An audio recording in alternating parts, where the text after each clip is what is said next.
Hey, church family, this Thursday, August 1st, we'll kick off our fall 21 days of prayer and fasting.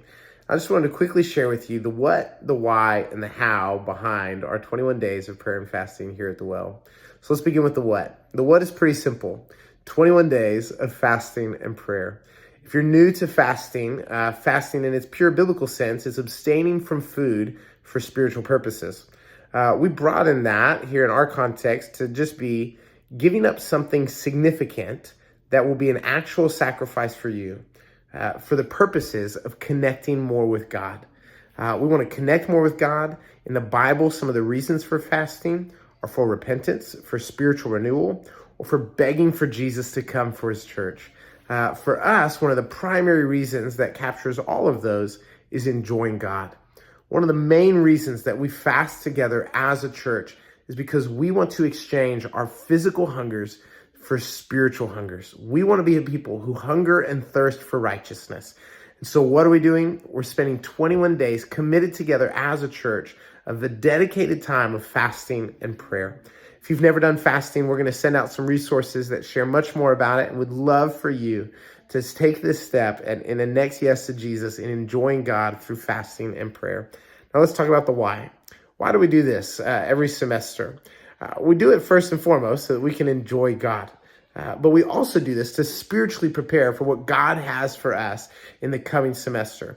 And as we gear up for 40,000 college students to move back to San Marcos, as we gear up for families to start new rhythms back to school and all these sorts of things, we want to be spiritually prepared for what God might want to do in us and through us this coming semester.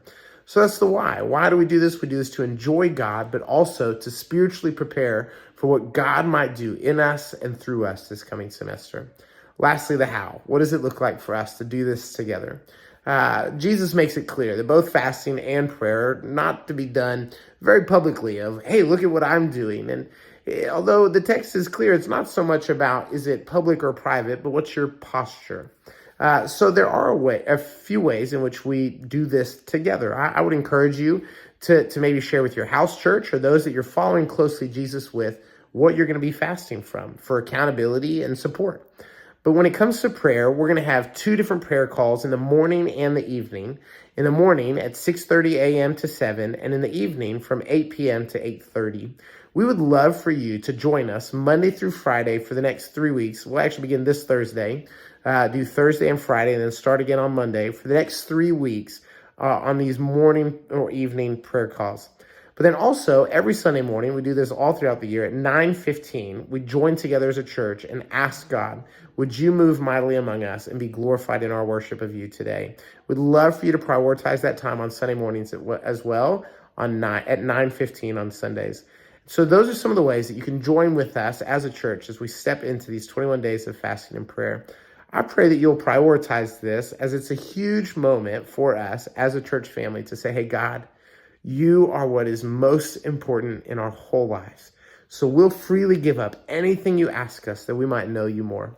I pray that you'll join us in this.